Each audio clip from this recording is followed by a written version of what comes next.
వికారాబాద్ జిల్లా పరిగి ప్రభుత్వ ఆసుపత్రిని జిల్లా కలెక్టర్ ప్రతీక్ జైన్ సందర్శించారు. నస్కల్ కేజీబీవీలోని విద్యార్థుల అస్వస్థతకు ఘటనపై ఆరా తీశారు. ఇక అస్వస్థతకు గల కారణాలను కూడా వైద్యులను అడిగి తెలుసుకున్నారు. పరిగి ఆసుపత్రిలో వైద్య సదుపాయాలు, సిబ్బంది వివరాలను డీసీహెచ్ ప్రదీప్ కుమార్ ను అడిగి తెలుసుకున్నారు. ఆసుపత్రికి వచ్చే పేషెంట్లకు సరైన వైద్యం అందించాలని కలెక్టర్ సిబ్బందికి సూచించారు.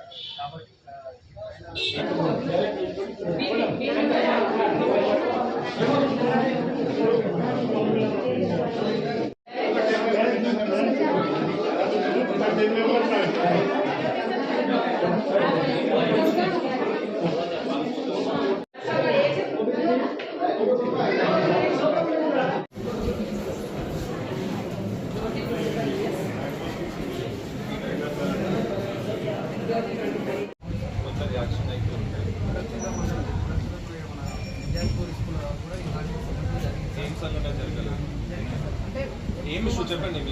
2-3 months బ్యాక్ పొల్యూషన్ డిప్యూటీ అయిపోయింది సార్. కాబట్టి ఏమి రిపోర్ట్ అవుతుంది?